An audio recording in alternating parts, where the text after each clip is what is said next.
இல்லை, இடைத்தரகர்கள் இருப்பதை முற்றிலுமாக ஒழித்து இருக்கின்றோம். அதற்காகத்தான் திருவிழா காலங்களில் கட்டணங்களை ரத்து செய்கிறோம். கட்டணங்கள் இருந்தால்தான் இந்த இடைத்தரகர்கள் வருவார்கள் என்பதாக நானும் எங்கள் துறை செயலாளர், ஆணையாளர், கூடுதல் ஒரு சேர முதலமைச்சரிடம் எடுத்து சொல்லி திருவிழா காலங்களில் வருமானத்தை பற்றி எதிர்பார்க்காமல் முழுவதுமாக ரத்து செய்திருக்கின்றோம். திருவண்ணாமலையை பொறுத்த லட்சக்கணக்கான மக்கள் வருகின்றார்கள். வேறு வழியே இல்லை, காத்திருக்க வேண்டிய ஒரு சூழல் ஏற்படுகிறது. அதில் விஐபிகள் தரிசனத்தை முழுமையாக முற்றிலுமாக ஒழிப்பதற்காகத்தான் பிரேக் தரிசனத்தை கொண்டு வருவதற்குண்டான முயற்சியில் இறங்கியிருக்கின்றோம். முதல் கட்டமாக நம்முடைய திருச்செந்தூரும் திருவண்ணாமலையும் அதில் இடம்பெற இருக்கின்றது. அவை வந்துவிட்டாலே அங்கொன்று இங்கொன்றுமாக நடக்கின்ற இந்த தவறுகளும் முற்றிலுமாக களையப்படும்.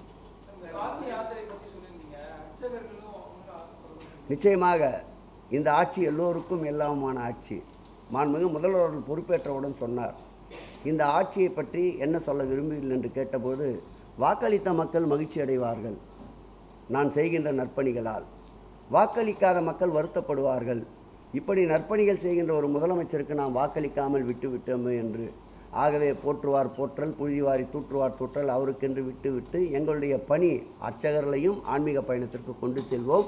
அதற்கு அரசினுடைய நிதியை மாண்புமிகு முதலமைச்சர் அவர்கள் ஒதுக்கி தருவார்கள். பிப்ரவரி மாதத்திற்குள்ளாக அர்ச்சகர்கள் மற்றும் ஒரு மிகுந்த வரவேற்பு இருப்பதால் இன்னொரு பேட்சை அந்த ஆன்மீக பயணத்திற்கு காசி ராமேஸ்வரத்திற்கு கொண்டு செல்வதற்குண்டான திட்டமிடல் நிச்சயம் இருக்கும். கேட்கல.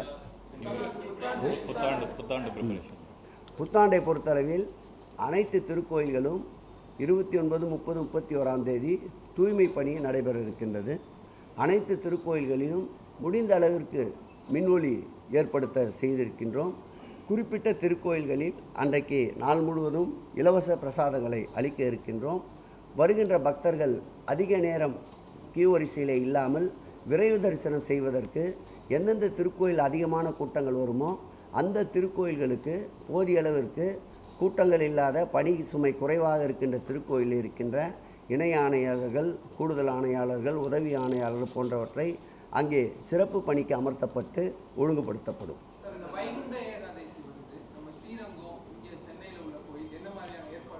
நேற்றைக்கு முன்தினம் கூட எங்களுடைய ஆணையாளர் ஸ்ரீரங்கம் திருக்கோயிலுக்கு ஆய்வு சென்றிருந்தால், நானும் 2 நாட்களுக்கு முன்பு பாசுரம் படிக்கின்ற அந்த நிகழ்ச்சிக்கு நம்முடைய பார்த்தசாரதி திருக்கோயிலுக்கு சென்றிருந்தோம்.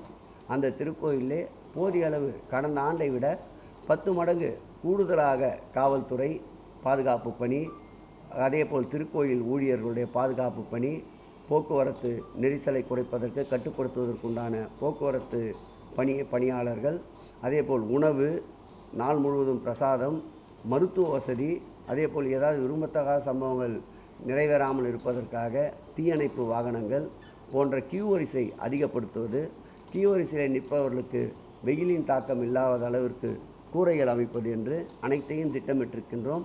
கூடுதலாக இணை ஆணையாளர்கள் 2 கூடுதல் துணை ஆணையாளர்கள் 4 உதவி ஆணையாளர்கள் ஒரு 10க்கும் மேற்பட்டவர்களும் கூடுதல் பணியிலே பார்த்தசாரதி கோயிலை நியமிக்க இருக்கின்றோம். அதேபோல் நம்முடைய திருச்சியிலும் பக்கத்து மாவட்டங்களிலே இருக்கின்ற கூடுதல் ஆணையாளர்களை சிறப்பு பணிக்கு அமர்த்த இருக்கின்றோம். நானும் துறையினுடைய ஆணையாளரும் ஸ்ரீரங்கத்திற்கு செல்கிறோம். எங்களுடைய துறையினுடைய செயலாளர் பார்த்தசாரதி திருக்கோயிலுக்கு செல்ல இருக்கின்றார்கள். அப்படி ஆளுக்கு ஒரு பிரிவாக பிரிந்து அதிக பக்தர்கள் வருகின்ற திருக்கோயில்களுக்கு முன்கூட்டிய முன்னெச்சரிக்கையாக வருமுன் காப்போம் என்ற அடிப்படையில் அனைத்து ஏற்பாடுகளையும் சிறப்போடு செய்ய திட்டமிட்டு பணியாற்றி கொண்டிருக்கின்றோம்.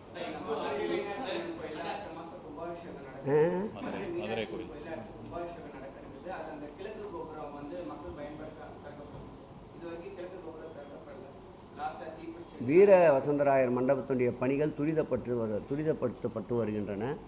வருகின்ற 2ஆம் தேதி கூட 3ஆம் தேதி காலையிலே திருநெல்வேலியிலே நெல்லையப்பர் திருக்கோயிலுடைய திருத்தேர் 1991ஆம் ஆண்டு தீக்கிரையாக்கப்பட்டது. அதன் பிறகு அந்த திருக்கோயிலினுடைய வெள்ளித்தேரை மாண்புமிகு முதலமைச்சர் அவர்கள் கடந்த ஆண்டு திருநெல்வேலி மாவட்டத்துடைய நலத்திட்ட வழங்குகின்ற நிகழ்ச்சியில் அந்த வெள்ளித்தேர் வெள்ளோட்டத்திற்கு எடுத்துக்கொள்ளப்படும் என்று அறிவித்திருந்தார்கள். அதன்படி 500 கிலோ வெள்ளி உபயதாரர்கள் துணையோடு சரி செய்யப்பட்டு அந்த வெள்ளித்தேர் வருகின்ற ஜனவரி 2ஆம் தேதி மாண்புமிகு முதலமைச்சர் அவர்களுடைய கருத்துப்படி வெள்ளோட்டத்திற்கு விடப்பட இருக்கின்றது. அதை முடித்து கொண்டு 3ஆம் தேதி காலை நான் மதுரையிலே மதுரை மீனாட்சி அம்மன் திருக்கோயிலுடைய குடமுழுக்கு சம்பந்தப்பட்ட பணிகளை ஆய்வு செய்ய இருக்கின்றோம். அதில் முக்கிய பணி வீரவசந்தராயர் மண்டபத்தோடு சேர்ந்து அதை குடமுழுக்கு செய்ய வேண்டும் என்பதால் தான் காலதாமதம் ஏற்பட்டிருக்கின்றது. குடமுழுக்கிற்கு மற்ற தேவையான அனைத்து பணிகளும் முடிவுறுகின்ற நிலையில் இருக்கின்றது.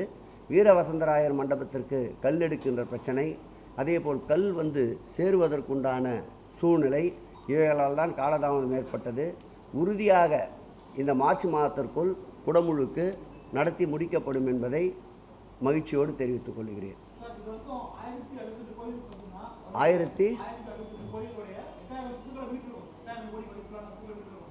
சரியா கேட்கல.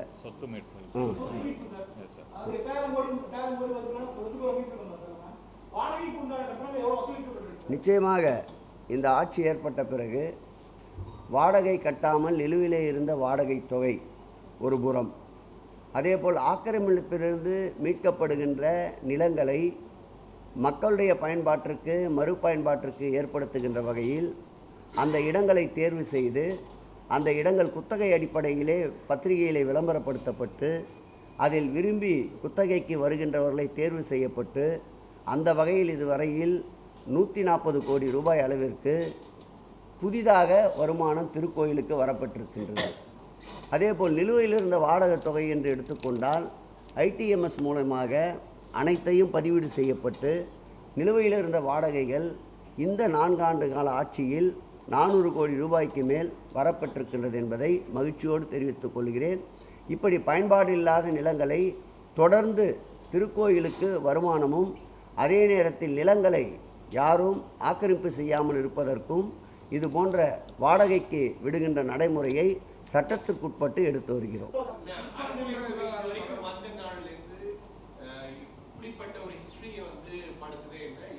நன்றி.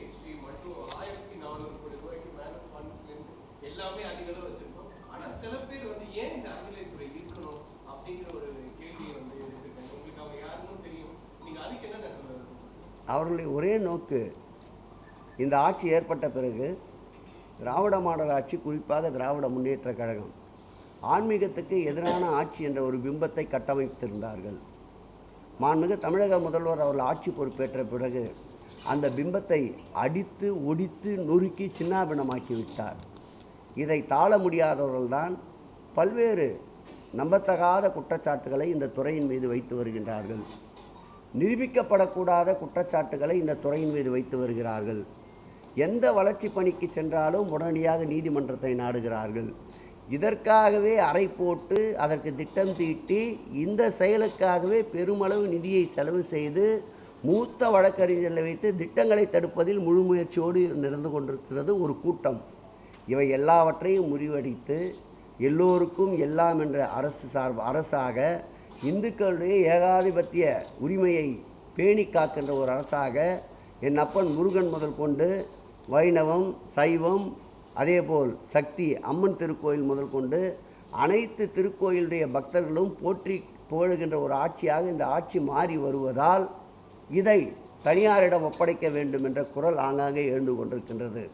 வரலாற்றை திரும்பி பார்த்தால் ஆங்கிலேயர்கள் நம்மை ஆட்சி செய்து கொண்டிருந்த போது இந்த திருக்கோயில் தனியாரிடம் இருப்பதால் கொள்ளை போகிறது, தவறு நடக்கிறது என்ற ஆய்வுக்கு பிறகுதான் இந்த திருக்கோயில்கள் ஒரு துறையின் கட்டுப்பாட்டிற்கு கீழ் வந்தால்தான் அனைத்தும் ஒரு கண்டிப்போடு இருக்கும், நிர்வாகம் செம்மையாக இருக்கும், தவறு நடக்கின்ற போது நடவடிக்கை எடுக்க முடியும் என்பதால் தான் இந்த துறையே உருவாக்கப்பட்டது என்பதை இப்படி தனியாருக்கு தாரை வார்க்க வேண்டும் என்று சொல்லி திரிகின்ற சங்கிகளுக்கு இதை நான் பதிலாக சொல்ல கடமைப்பட்டிருக்கிறேன்.